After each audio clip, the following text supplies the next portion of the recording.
साथियों जय हिंद। साथियों आज हम अपने 11 मई के करंट अफेयर पर चर्चा करेंगे।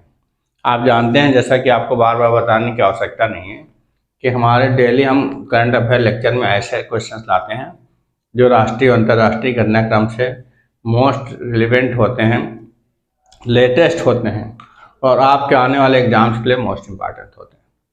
अगर आप मेरा लेक्चर देखते हैं, नहीं देखें तो पीछे लेक्चर देख लीजिए, आपको पता चल जाएगा कितनी क्वालिटी के, कितने गुणवत्तापूर्ण लेक्चर हैं और आपके एग्जाम्स के लिए, आने वाले एग्जाम्स के लिए कितने इम्पॉर्टेंट हैं। तो आइए आपका टाइम किल ना करते हुए देखते हैं आज के 10 बहुत ही मोस्ट इम्पॉर्टेंट क्वेश्चन।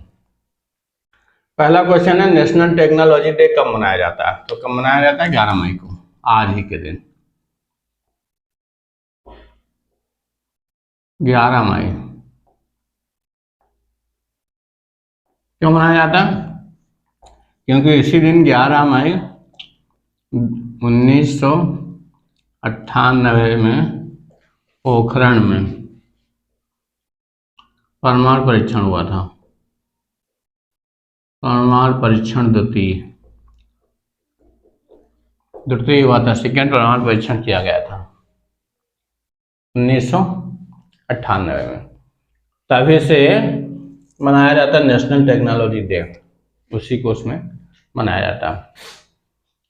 एक्चुअली में होता क्या है, भारतीय वैज्ञानिक हैं, इंजीनियर्स हैं और प्रौद्योगिकी द्वारा किए गए जो खोजें हैं, महत्वपूर्ण खोजें हैं और उनके योगदान को महत्व देने के लिए 11 मई 1998 को भारत ने पोखरण में द्वितीय, कोड नेम क्या था, ऑपरेशन शक्ति के तहत अपना परमाणु परीक्षण किया था। अपना पहला परीक्षण पोखरण द्वितीय में किया था, ऑपरेशन शक्ति के तहत।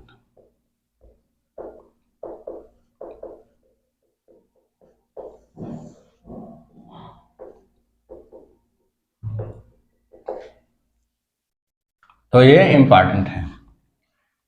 सेकंड क्वेश्चन है कि छठा हिंद महासागर सम्मेलन कहाँ आयोजित किया जाएगा? कहाँ आयोजित किया जाएगा? तो मतलब कल परसों में आयोजित होगा, 12 और 13 मई को, यहाँ ढाका बांग्लादेश में।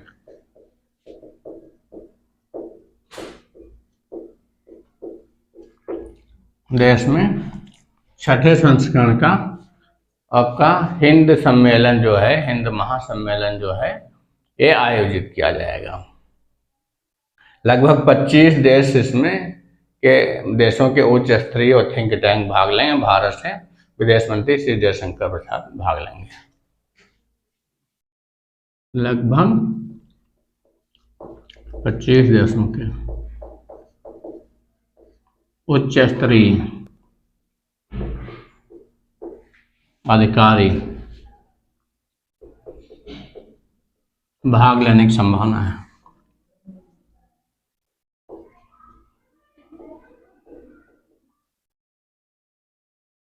आपसे संबंध प्रगाढ़ करने के लिए, आपसे नीतियों को चर्चा करने के लिए, आपसे सुझाव लेने के लिए बैठक आयोजित की जा रही है। भारत से श्री जयशंकर प्रसाद हमारे विदेश मंत्री भाग लेंगे। थर्ड क्वेश्चन है, पोषण भी पढ़ाई भी योजना किसने शुरू की? तो बाल पुष्टाहार और पोषाहार मंत्री जो है हमारे केंद्रीय मंत्री स्मृति ईरानी ने।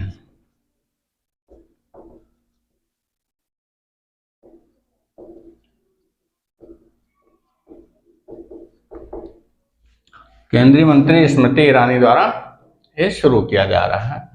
क्यों? प्रारंभिक बचपन देखभाल और शिक्षा को मजबूत करने हैं। तो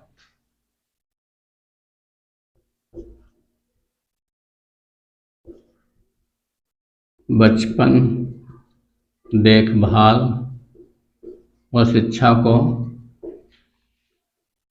मजबूत करने हैं। तो कैसे? आंगनबाड़ियों द्वारा, आंगनबाड़ी के माध्यम से, आंगनबाड़ियों के माध्यम से मिनी आंगनबाड़ी को प्रमोट किया, उच्चीकृत किया जाएगा।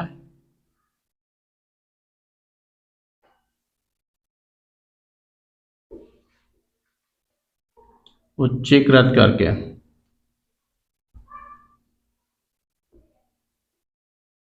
कितने लगभग मिनी आंगनबाड़ी? 1,17,000 से अधिक इनको प्रमोट किया जाएगा। और जो चालू में आपकी आंगनबाड़ी हैं कितनी? लगभग 1.39 मिलियन 1.39 मिलियन आंगनबाड़ी के माध्यम से सरकार ने जो बाल वाटिका योजना शुरू की आंगनबाड़ियों के माध्यम से। आपके तीन साल से लेकर 6 साल तक 5 साल बच्चों के लिए 3, 4, 5 3 साल पढ़ेंगे बाल वाटिका में, छठे साल में कक्षा 1 में आएंगे। तब तो इन्हीं के माध्यम से बच्चों को खेल खेल में शिक्षा और उनका उच्च पोषण, जैसे दाल है, चने हैं, पौष्टिक आहार भी उनको प्रदान किया जाएगा, फल भी प्रदान किए जाएंगे। तो बच्चों को पूरक पोषण और प्रारंभिक बचपन देखभाल और शिक्षा प्रदान करने के लिए कितने? लगभग 80 मिलियन बच्चों को 80 मिलियन बच्चों को उनकी देखभाल, उनके पोषण के लिए, उनकी शिक्षा के लिए केंद्रीय मंत्री स्मृति ईरानी ने पोषण भी पढ़ाई भी योजना शुरू की, मतलब केंद्र सरकार द्वारा शुरू की गई कुल मिलाकर। अगला क्वेश्चन है हरित सागर क्या है? हरित सागर क्या है? हरित सागर है आपका शून्य कार्बन उत्सर्जन लक्ष्य प्राप्त करने हेतु हरित पत्तन दिशा निर्देश 2023 हरित सागर को लॉन्च किया गया है। 10 मई को नई दिल्ली में शून्य कार्बन उत्सर्जन लक्ष्य प्राप्त करने हेतु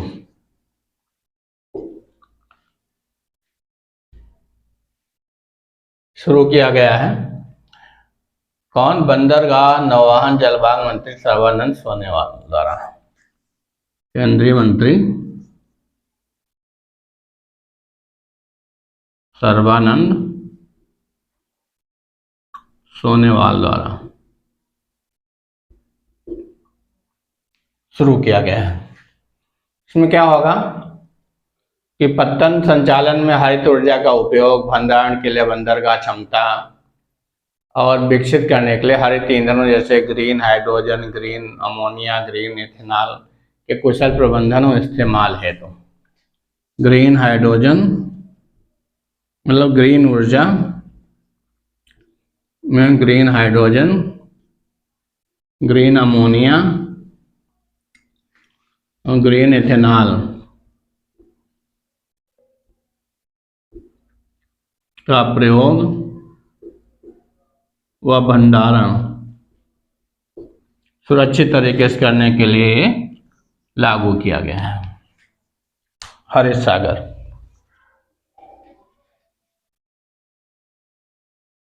तो अगला क्वेश्चन है विश्व मुक्केबाजी में भारतीय पहलवानों के कितने पदक सुनिश्चित हुए? 3 पदक सुनिश्चित हो गए हैं। पहली बार भारतीय पहलवानों ने 3 पदक सुनिश्चित किए विश्व मुक्केबाजी चैंपियनशिप में। एक पदक आया है 51 किलोग्राम वर्ग में, एक पदक 57 किलो में निश्चित हुआ है और एक पदक जो है 71 किलोग्राम वर्ग में निश्चित हुआ है। मतलब 3 पदक कांस्य तो आने ही आने हैं, क्वार्टर फाइनल आके सेमीफाइनल में पहुंच गए 3 पहलवान। कौन है भारतीय मुक्केबाज? तो 10 मई को, अब आप सोच रहे होंगे 10 मई बार बार आ रहा, तो इंपॉर्टेंट तिथि हो गई 10 मई। उज्बेकिस्तान के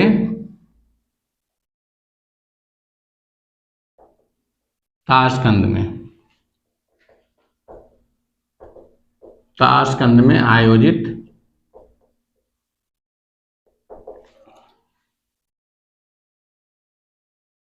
विश्व मुक्केबाजी चैंपियनशिप में, विश्व मुक्केबाजी चैंपियनशिप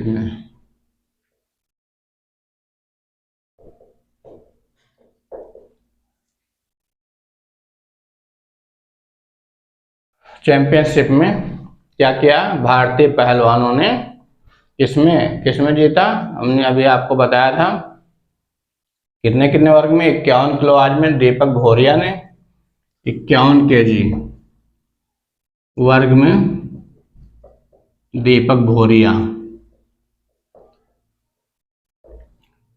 और 57 kg वर्ग में मोहम्मद हसमुद्दीन।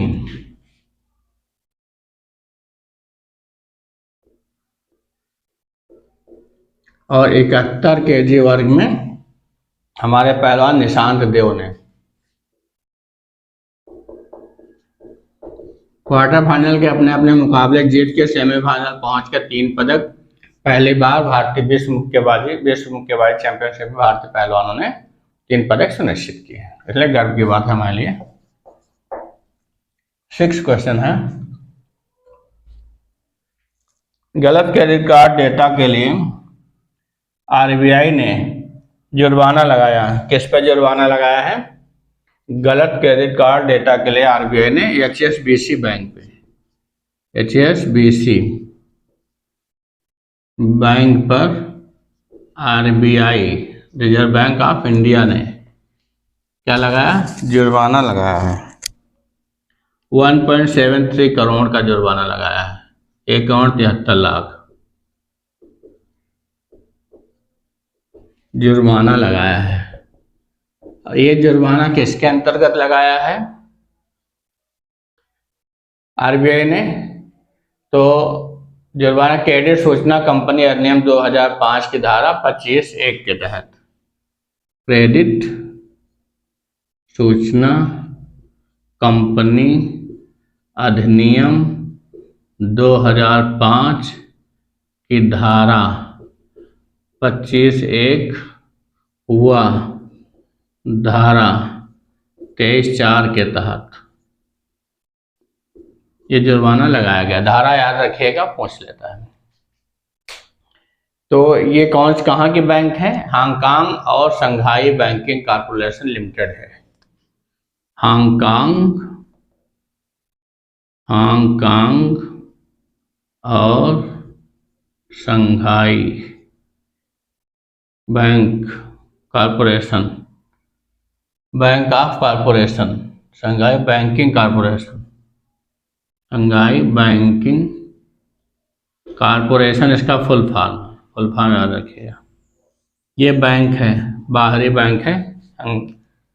तो एचएसबीसी बैंक पे जुर्माना लगा है, इसने गलत जानकारी दी, मतलब जो जीरो बैलेंस ड्यू वाले मल्टीपल एक्सपायर्ड क्रेडिट कार्ड के बारे में उसने झूठी क्रेडिट जानकारी दी, इसलिए आरबीआई ने इस पे जुर्माना लगाया है। बहुत बड़ी खबर है। क्रेडिट सूचना कंपनी नियम 2006 के उल्लंघन पे समझ लीजिए, और इन धारा के उल्लंघन पे इन्होंने आरबीआई ने इस पे 1,73,00,000 का जुर्माना ठोका है। अगला क्वेश्चन है साथियों, 7th क्वेश्चन है हमारा। 7th क्वेश्चन कौन सा है?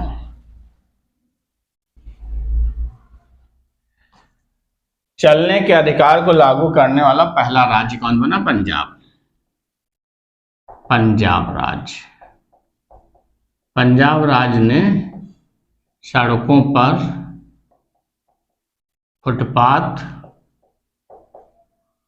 फुटपाथ और साइकिल ट्रैक को अनिवार्य कर दिया। किसी भी निर्माण में साइकिल ट्रैक को अनिवार्य कर दिया। अनिवार्य करने वाला पहला राज्य बन गया है आपका पंजाब। क्यों कर दिया? क्योंकि पैदल यात्रियों और साइकिल यात्रियों की मौतों में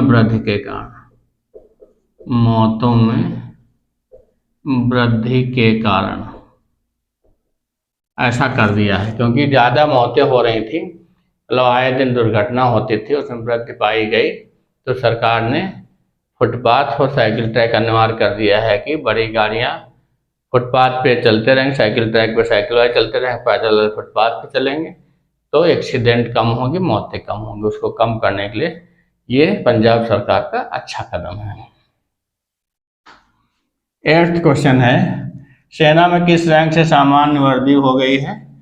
तो 1 अगस्त से सरकार ने फैसला लिया है, तीनों कमांडरों ने, तीनों हेड ने, जनरल्स ने, थल सेना, वायुसेना और जल सेना के डिसीजन लिया गया कि 1 अगस्त से ब्रिगेडियर रैंक के ऊपर, ब्रिगेडियर और इससे ऊपर रैंक वालों के लिए, इससे ऊपर रैंक के वालों के लिए,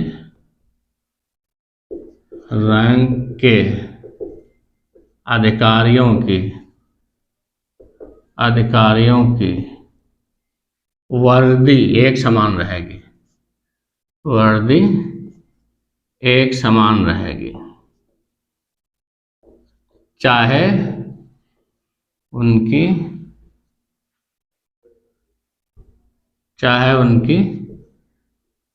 मूल कैडर और नियुक्त तिथि में अंतर हो, लेकिन वर्दी समान रहेगी। तो ये सरकार का फैसला है। तो ये क्वेश्चन इंपॉर्टेंट है, क्वेश्चन आने की बहुत संभावना है। 9th क्वेश्चन है हमारा, 42वां आसियान शिखर सम्मेलन कहाँ शुरू हुआ? 42वां आसियान शिखर सम्मेलन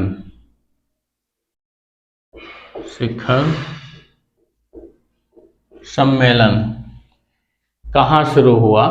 आपका 42वां आसियान शिखर सम्मेलन कहा जा रहा है। तो ये इंडोनेशिया में शुरू हुआ, लाबुआन बाजो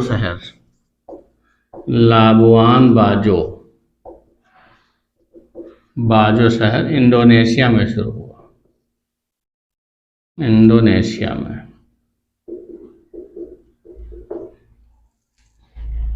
मुख्य रूप से क्यों है? मुख्य रूप से पूर्वी तिमोर जो है कि पूर्ण सदस्यता हेतु शुरू किया गया, पूर्ण सदस्यता हेतु रोड मैप तैयार करने के लिए, रोड मैप तैयार करने हेतु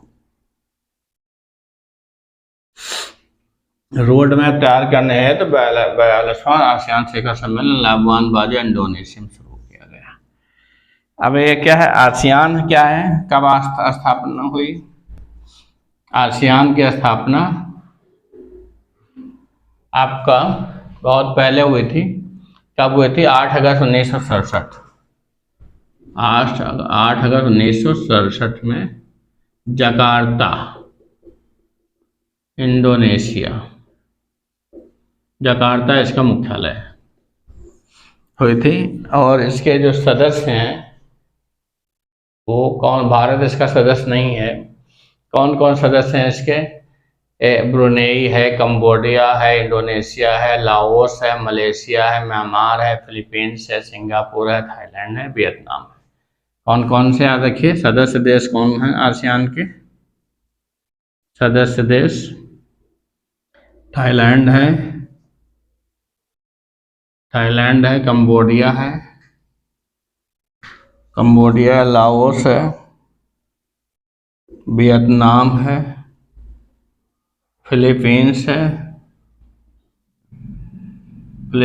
है, मलेशिया है आपका, सिंगापुर है, Thailand, Cambodia, Laos, Vietnam, Philippines,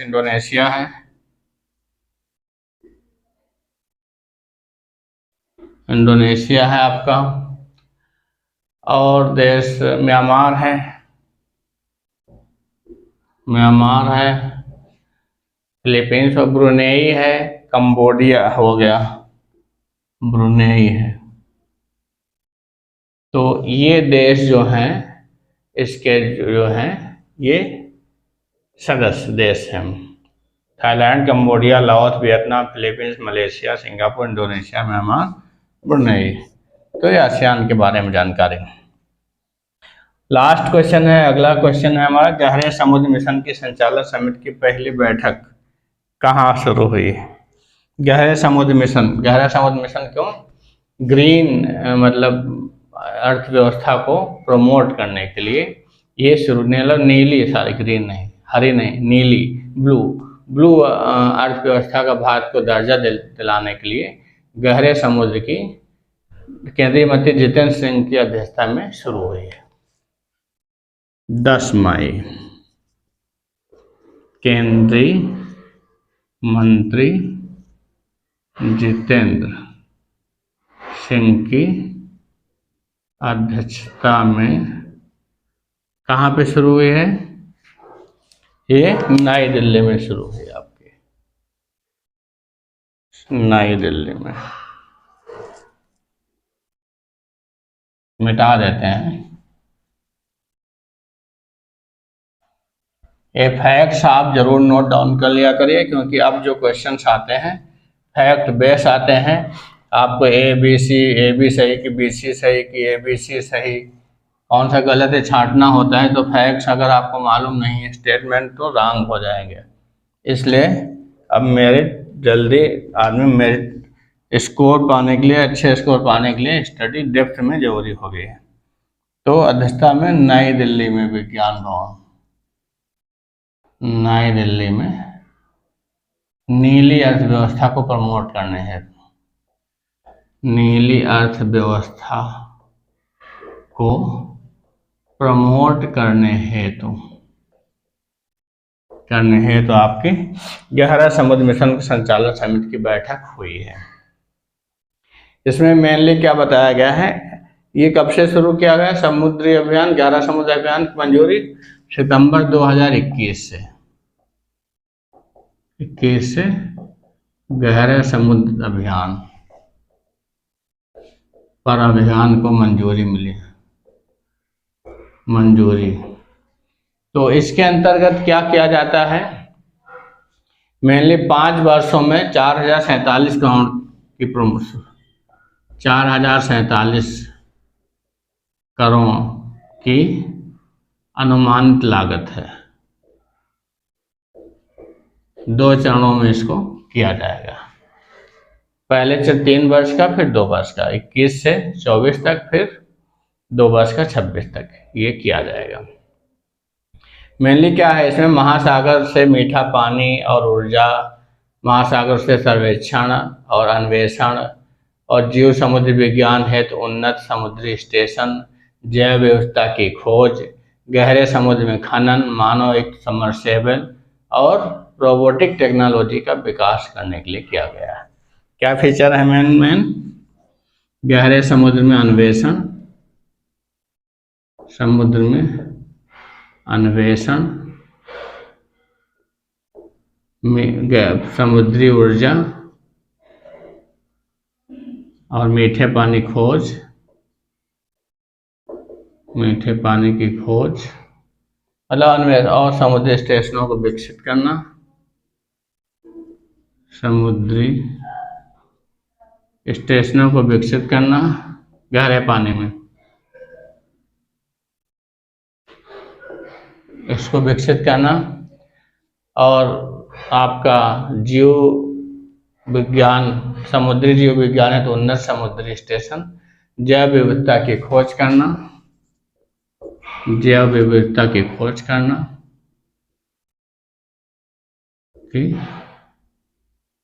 खोज करना, और खनन, मानव सबमर्सिबल खनन और मानवयुक्त सबमर्सिबल,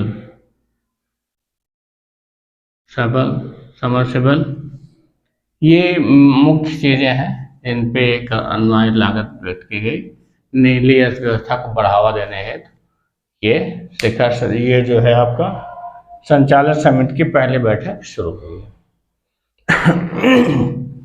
साथियों, ये रहे हमारे 10 बहुत ही इंपॉर्टेंट क्वेश्चन।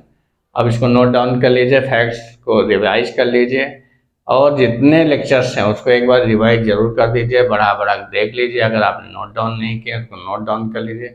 आगे आने वाले जितने भी एग्जाम्स होंगे उसके करंट अफेयर की आपको कोई टेंशन नहीं रहेगी, ये आपसे वादा है साथियों। मस्त रहिए, पढ़ाई में व्यस्त रहिए, पॉजिटिव एटीट्यूड के साथ कैलिबर अड्डा की सहायता से अपने लक्ष्य को प्राप्त कीजिए। यही हमारी शुभकामनाएं साथियों।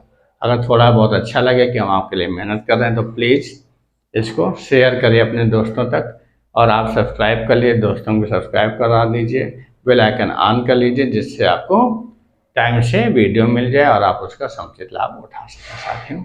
जय हिंद साथियों।